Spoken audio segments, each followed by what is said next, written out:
نہ انداز بیاں ہے نہ انداز تکلم، نہ انداز بیاں ہے نہ انداز تکلم۔ میری تقریر سننے والوں السلام علیکم۔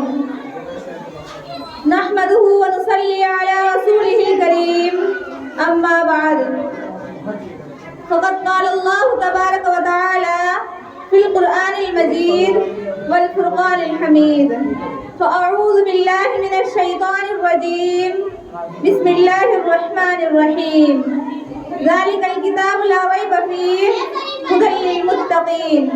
وقال النبی صلی اللہ علیہ وسلم خیرکم من تعلم القرآن وعلمہ۔ الہی رونق اسلام کے سامان پیدا کر، الہی رونق اسلام کے سامان پیدا کر، دلوں میں مومنوں کے الفت قرآن پیدا کر۔ معزز سامعات، میری پیاری ماں اور بہنوں، اسٹیج پر رونق افروز عالموں، صالحات اور حاضرین جلسہ، آج کی اس مبارک محفل اور مبارک اجلاس میں میرا موضوع سخن دنیا کی ایک ایسی پاکیزہ مقدس کتاب قرآن پاک ہے۔ ہمیں چڑھتے سورج کی طرح یقین ہے کہ اس کا ایک ایک حرف سچا اور صادق ہے، اور وہ قرآن پاک جس کی زبان مقدس، بیان مقدس اور جو فصاحت و بلاغت کا ٹھاٹھے مارتا سمندر ہے، اور جس کے متعلق ارشاد ربانی ہے کہ قرآن وہ کتاب ہے کہ جس کے صادق اور برحق ہونے میں کوئی شک و شبہ نہیں ہے، اور جس کے بارے میں خود محسن انسانیت حضور پاک صلی اللہ علیہ وسلم نے ارشاد فرمایا کہ تم میں سب سے بہتر وہ شخص ہے جو قرآن سیکھے اور سکھائے۔ دعا کیجیے کہ خداوند قدوس ہم سب کو قرآن کی دولت سے مالا مال فرمائے۔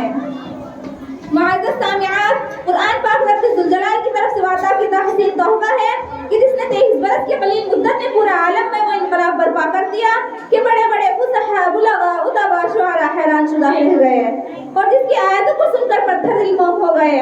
معزز سامعات، یہی وہ قرآن ہے جو رہتی دنیا تک کے انسانوں کے لیے سراپا ہدایت ہے۔ یہی وہ قرآن ہے جس نے رسول کی رسالت کا اعزاز بخشا۔ یہی وہ قرآن ہے جس نے بسرے مردہ قلوب کو تازگی بخشی۔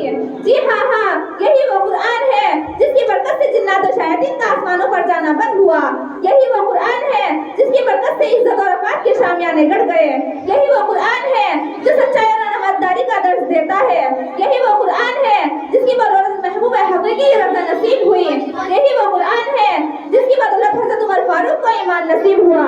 یہی وہ قرآن ہے جس کی نظیر پیش کرنے سے پوری دنیا عاجز و قاصر رہی۔ یہی وہ قرآن ہے جس کا مثل پیش کرنے سے عرب کے فصیح اور بلیغ زباندانی کا دعویٰ کرنے والوں نے گھٹنے ٹیک دیے۔ یہی وہ قرآن ہے جس نے ضلالت و گمراہی کی دلدل میں پھنسی ہوئی انسانیت کو رشد و ہدایت کا پیغام سنایا۔ یہی وہ قرآن ہے جس کی حفاظت کا وعدہ خود خالق کائنات نے فرمایا۔ یہی وہ قرآن ہے جس کی تلاوت میں دلوں کے واسطے فرحت و بشاشت کا سامان ہے۔ یہی وہ قرآن ہے جس نے ذہنی قوتوں کو جلا بخشا۔ یہی وہ قرآن ہے جس کی برکت سے اجڑے ہوئے چمن میں بہار پیدا ہوئی۔ معزز سامعات، میری پیاری ماں اور بہنوں، مگر افسوس در افسوس اس قرآن پاک کے بارے میں ہمارا یہ خیال ہے کہ جس کے بارے میں خود شہنشاہ بطحہ تاجدار مدینہ احمد مجتبیٰ محمد مصطفیٰ صلی اللہ علیہ وسلم نے ارشاد فرمایا کہ تم میں سب سے قیامت کے دن حفظ کلام پاک سے کہا جائے گا کہ قرآن پڑھتا جا اور جنت کے درجوں پر چڑھتا جا، اس طرح پڑھ جس طرح کی تو دنیا میں ٹھہر ٹھہر کر پڑھتا تھا، بس تیرا مقام اور ٹھکانہ وہی ہے جہاں تو آخری آیت پر پہنچے۔ میری بہنوں، یاد رکھو، یہ قرآن دنیا کی سب سے بڑی نعمت ہے۔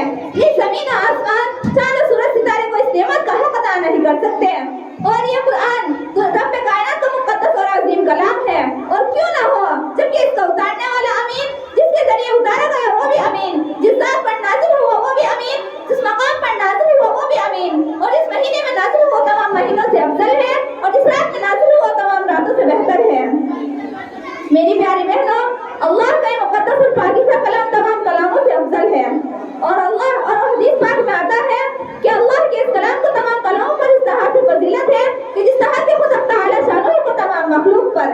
اللہ کا دلارا اور خدا کا پیارا ارشاد فرماتا ہے کہ قیامت کے جس نے دنیا میں رہ کر قرآن پڑھا اور اس پر عمل کیا تو قیامت کے دن اس کے والدین سے کہا جائے گا، تو قیامت کے دن اس کے والدین کو سورج سے بھی زیادہ روشن تاج پہنایا جائے گا۔ غور کرنے کا مقام ہے کہ جب والدین کے مرتبے کا یہ عالم ہوگا تو پڑھنے والے کے مرتبے کا کیا عالم ہوگا۔ قیامت کا میدان ہوگا اور ایسے 10 آدمی جن پر جہنم واجب ہو چکی ہوگی، تو حفظ کلام سفارش قبول کرے گا۔ میری بہنوں، میں آخر میں آپ سے دعا کرنا چاہتی ہوں کہ آپ اپنے بچوں کو مدارس میں تعلیم نہ دلوا کر اسکول اور کالجوں میں تعلیم نہ دلوا کر مدارس میں تعلیم دلوائیں۔